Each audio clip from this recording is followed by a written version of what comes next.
Hello ni Juife, nizere ko mumeze neza. Uyu munsi tugiye kuvuga ku bintu bitanu bituma umuntu akunda bigatuma umuntu adatera imbere mu buzima.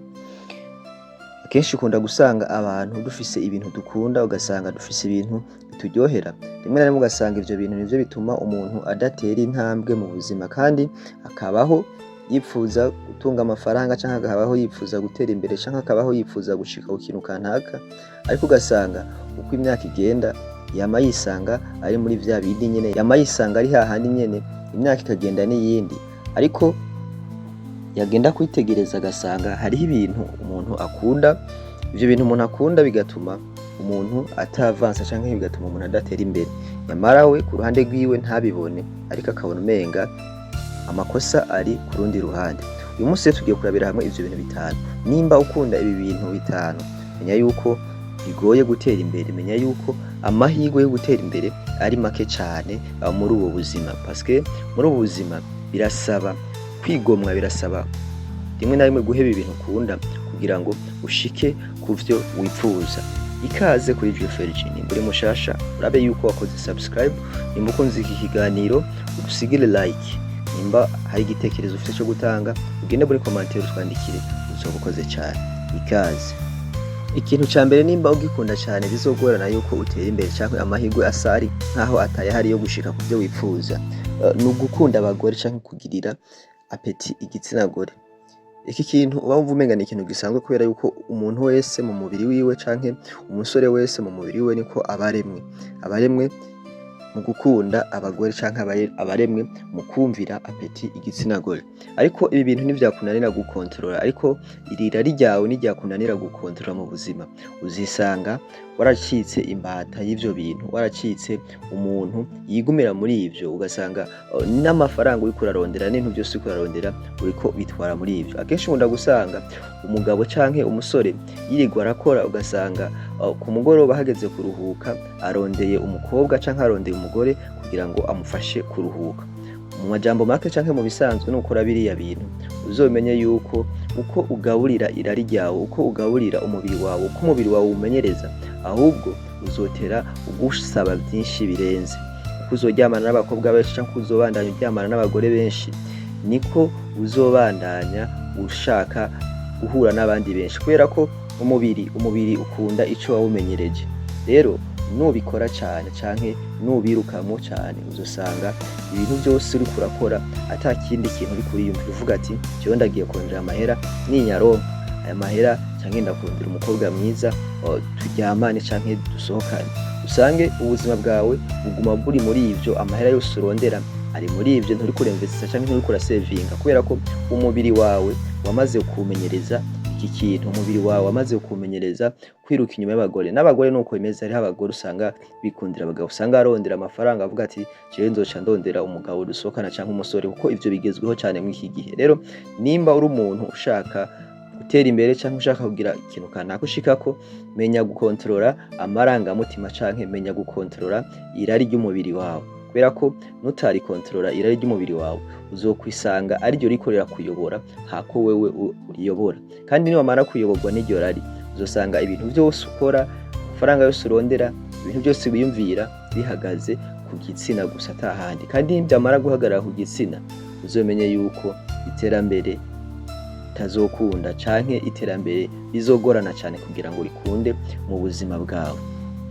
Ikintu ca kabiri, nimba ukigikunda canke ugikora kizotuma udatera imbere byoroshe canke bishoboka ko utazotera imbere canke utazoshika ku cyo wipfuza, ni kugira inzigo. Babantu usanga bafise jaro, kugira jaro, kwa kundi usanga umuntu afise inzigo ugasanga yishize muri competition n'umuntu kanaka. Muri ubu buzima ikintu cyo uzotahura nuko nta numwe muri mahiganwa, nta numwe muri competition, kandi ni waba umuntu ufise aka kantu kugira competition, ibi bintu bizogutesha intumbero, usange uriko ukora ibintu utarukwiye gukora, uriko ufata ingingo utarukwiye gufata mu buzima bwawe kubera bakanaka bakoze ibi, canke ugasanga wewe warufise ibintu urimo, ariko kubera naka koze ibi ukacubivamo. bisanzwe mu buzima ingene bimeze, buri umwe wese afise uko abona ibintu kandi buri umwe wese afise uko azokwandika amateka yiwe aha mw'isi. Rero si ngombwa ngo urabire kuri naka, ngo naka kubera yaguze imodoka ngo nanje reka ce ndandaza ivyo mfise vyose ngo ndayigure. Wewe ntuzi impamvu yaguze iyo modoka, wewe ntuzi impamvu yakoze ivyo yakoze. Rero ni wa muntu ashaka kuja muri competition n'abandi bantu kandi ashaka kwemeza buri wese abonye ari imbere y'amaso yiwe, ugasanga umuntu abaye ahantu hariho uwundi mugenzi wiwe canke uwundi mubanyi yambara neza, ugasanga nawe ushatse kwerekana yuko nawe ushobora kwambara neza. Ibi bizogutesha intumbero, uzosanga uri mw'izo competition zidahera, hanyuma wibagire iterambere ryawe. Rimwe na rimwe usange watanguye no gufata amadeni bivanye nuko ubona abandi bantu bakwegere bariko bakora ibi n'ibi, nawe ushaka kuja mwayo madeni kugira ngo uwemeze canke kugira ngo nawe ubereke yuko ubaruta canke ubasuba. Akenshi uzoraba abantu usanga bakunda kuvuga ngo urya ntiyondusha, urya ntivyogenda uko, ukunda gusanga birangira nabi parce arihagarara ko igihe kirekire, hanyuma hagera igihe ukabona arahenutse, ukabona araturise nk'ikibombe parce yaragiye hejuru y'abandi aravyimba, yibona ko ariwe. Buri umwe wese akoze akanawe aca agakora, buri umwe wese agize iki nawe aca abikora birenze kugira ngo yerekane akazi. Uriya muntu ukunda gusanga birangira nabi, n'igihe ushobora kuba umuntu umenga yarateye imbere, hari igihe ivyo bintu byose ubona haheze igihe bisa n'ibintu bibomotse, bisa n'ibintu bihiye kubera ko yagombye kwishira muri competition. Uriya umuntu afise inzigo canke umuntu ari muri competition biragoye yuko atera imbere, ahubwo ukora ibintu vyawe utarabiye ko muvukana, utarabiye ko babanyi bawe canke abagenzi bawe, ahubwo uvuga ati jewe ico nshoboye ni iki kandi ubuzima bwanjye nshaka kubutwara uku kandi je nshaka kuzoshika kuri iki. Wibereho ubuzima bwawe, ahubwo ni wabaho ubuzima bwawe uzosanga n'abari abandi bo ku ruhande bashaka kwigira kuri wewe. Ni vyiza cane gukora ibintu vyawe hakurabira ku bandi kugira ngo uzokwandika amateka mu buryo bwawe, kandi ico ukora wizeye, kandi ico ukora utarabiye ku bandi kiri muri wewe, nico kizotuma kiguteza imbere, kubera ko buri wese Imana yaramushizemo ikintu kizotuma atera imbere. Rero ni warabira ku bandi bizokugora cane kandi bizokuvuna bivanye nuko ico Imana yashize muri uriya sico kiri muri wewe. Ikintu ca gatatu, nimba ukigikora canke ukigikunda, bigoye cane yuko uzotera imbere, ni inzoga nyinshi, inzoga zirengeje. Hari umuntu ukunda gusanga mu buzima agakunda kuvuga ngo jewe sinorara ntasomye ngo amacupa 2 canke 3, ugasanga wewe warishiyeho urwo rugero wo kuvuga ngo buri munsi ntegerezwa kurara nsomye, buri munsi ntegerezwa kurara nsomye icupa.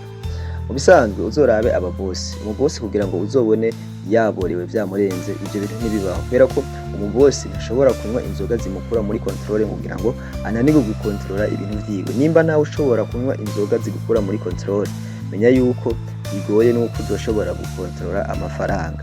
Rero nimba ukunda inzoga, ntawe wanka ko umuntu anywa inzoga, mugabo menya inzoga ukwiye kunywa kandi uzinywe mu rugero rwazo canke uzinywe mu gihe cazo, naho nyene unywe wigerera parce inzoga uko uzimenyera niko zikugira imbata. Buriya inzoga zimeze nko gukunda umubiri, zimeze nko gukunda igitsina gore. Iyo umaze gukunda inzoga cane, birangira amahera yose uronka canke ibintu byose ukora ukorera inzoga, ku buryo uno munsi ushobora gukora ugakora ukaronka 50,000 ukaca uca mu kabare yose ukararo yariye, hama ejo ukavuga ngo uzoronka ayandi.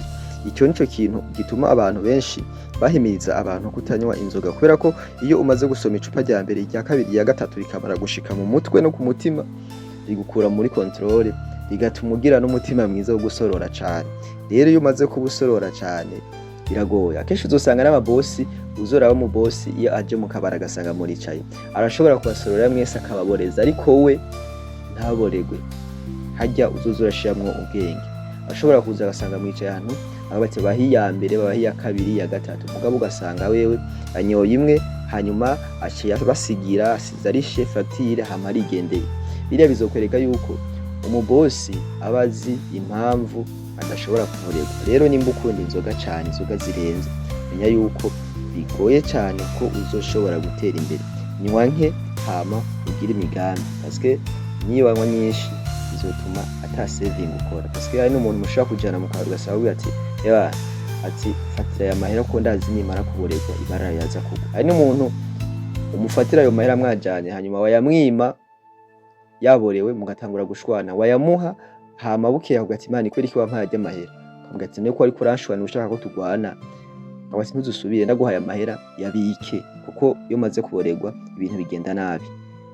Ikintu ca kane, nimba ukigikora canke ukigikunda bigoye cane yuko utera imbere, ni ukwizera amarozi. Abantu ukunda gusanga mu buzima bwabo bizera uburozi cane gusumba ibindi bintu vyose, ugasanga ibintu vyose abashaka gushiramwo imiti, abashaka gushiramwo uburozi. Akenshi nashaka ndakubwire yuko na buriya burozi abantu bizera, uburozi ntibushobora gukora ahantu ata kintu na kimwe gihari. Buriya uburozi bwa mbere canke umuti wa mbere uhari mu buzima ni ugukora cane. Nukora cane bizotuma umuntu ava ku rwego agashika ku rundi. Uzoraba bariya abantu bakora cane akenshi ukunda gusanga naho uwo mugira ikintu kimeze gute, naho uwo mugira ikintu kimeze gute, kubera ko aba afise wa mutima wo gukora cane, bituma uyu muntu ata kintu kimuhagarika. Rero gukoresha amarozi biruhisha cane gusumba gukora cane, parce hari n'igihe wa mutahe wari ufise canke amahera yose wari ufise ashobora guherera hariya ugenda utwara ngo banakabangiriye nabi, ngo jewe ngo ndiko ndakorera ntibimeze uko. Nimba abantu uriko urakorera bitariko biragenda neza, imuka uja ahandi, parce ni wafata najya wari usigaranye ngo ugomba ugende ngo uhangane n'abarozi ngo kubera ko ngo bakuroze ngo nawe ugomba ngo nawe uberekeye ico ushoboye, uzosanga uri muri za ntambara zidahera. Usange na bya bintu bari bipfuza gushika ko ntavyishitseko, bigutesheje intumbero kubera ko wamaze kwinjira mu urwo rungano canke wamaze kwinjira mu ivyo bintu, ugasanga amafaranga yose uronse canke na twa tundi duko wari ufise udushiriye abarozi kugira ngo uje mu ntambara n'umuntu ataco guhomba afise. Uri umuntu akuroga canke umuntu abashaka kugira nabi, niyaramuka abigukoreye menya yuko wewe yamaze kugaragaza canke yamaze kwitegurira intambara yawe, ntaco guhomba afise, ahubwo abashaka akuroge hama uhombe umere nkawe. Rero nimba ukicizera yuko ushobora kugenda mu ivyo bintu vy'amarozi cane kugira ngo ushobore gutera imbere, menya yuko bigoye cane, parce intambara y'uburozi ntaco ikungura atari kugusubiza hasi, ntaco ikungura atari kukugirira nabi gusa, ugasanga uhasize n'ubuzima kubera ko wishoye mu ntambara itagira yija niyiva, parce umwuga wo kuroga ntaho uzogushikana. Niyo umuntu yakuroga nawe ugaca ushaka ngo nanje reka ngende gushiramo amarozi, menya yuko nawe uzoba ugiye muri ya ntambara itafise inyungu n'imwe. Ikintu ca gatanu arico ca nyuma kizotuma bigoye yuko utera imbere canke kizotuma bigoye kushika ku kintu wifuza, no gukunda ubuzima bworoshe. Ukunda ubuzima bworoshe ukanka gukora ibintu vy'ingufu canke ukanka gukora amahitamo akomeye, urindiriye yuko ibintu byose bizoza vyoroshe. Aha mw'isi nta buzima na bumwe bworoshe, kandi nagomba ndakubwira ikintu kimwe, niba umva umuntu akubwira ngo ndakwereke ahantu hari amahera yoroshe, uzomenye yuko aho hantu ari umutego, uzomenye yuko aho hantu hariho amakenga, parce aha mw'isi nta kintu na kimwe coroshe gihari, nta buzima bworoshe bubaho. Nushaka kubaho ubuzima bworoshe bizorangira wewe uriko urarogereta, wewe ufise agahinda, parce nta mahera namwe uzoronka aha mw'isi yoroshe. Ijambo ry'Imana riravuga ngo muzojya murushe. Rero ntushobora kuvuga ngo ushaka kurya neza utarushe, ivyo bintu ntibibaho, ntibikunda, kiretse ivyo basize bakuraze basokuru bawe canke abapapa bawe, nawe nyene naho wosiga bikuraze urakeneye kubikorera kugira ngo bigume bihagaze, urakeneye kuvyinvestisa canke urakeneye kubihagararira kugira ngo bigumeho. Sino utabihagarara uvuze ati ugomba ubije, bizorangira biheze nyuma y'imyaka 20-30, bizorangira ubaye umukene. Rero nimba wipfuza kubaho ubuzima bwiza, ukaba ushaka kubaho ubuzima bworoshe uno munsi kandi utararondera, menya yuko bigoye. Buri buzima bworoshe buba ku basaza, abasaza bamaze kuyarondera, naho nyene menya yuko ata buzima bworoshe buba, kuko baba barakoresheje inguvu, baza kugera mu busaza baramaze kugira ibintu by'ibigwara, ahubwo agenda kubaho ubuzima bworoshe mu zabukuru kubera atagishoboye. Waje usanga na bwa buzima ntibworoshe, ahubwo ari kagwana n'ingwara zo mu mubiri kugira ngo apfe mu mahoro. Rero nico gituma akubwira yuko ata buzima bworoshe. Biriboneka ata buzima bworoshe, uzoraba ingene ubuzima bwo mu isi bupanze. Ubuzima bwo mu isi bupanze gute? Uravuka ukavuka nk'abandi bose, ukaja kw'ishure, ugiye kw'ishure aho gati iga cane kugira ngo uzoronka akazi keza, wamara kwiga cane ugaheza ukaronka akazi keza, wamara gushika mu kazi bakubwira ngo jya make ngo ukore akazi cyane ngo usevinge kugira ngo uzoronke passion nziza, ngo uzoronke akaruko kameze neza. Wamara usevinga wamara ukajya make ugasevinga, wamara kuja muri passion waja kwa muganga acakubwira ati wowe nturekuriwe kurya inyama, wowe nturekuriwe kurya umunyu n'amavuta. Ugasanga ibintu byose wavunikiye mu buzima nta n'ikintu na kimwe bikumariye, wagiye ubaho ubuzima bugoye. Nico gituma kubaho ubuzima bworoshe aha mw'isi biragoye parce que niko bimeze, nuko Imana yabigenye, nuko ubaho umuntu arushe. Mwakoze kumviriza iki kiganiro. Jewe wumva ni Roy G kuri G-Ferg, nimba wemeranyije nanje kwandikiye muri commentaire canke nimba ugejeje ikiganiro hano hantu uri umuntu w'agaciro kuri twebwe. Mwakoze cyane.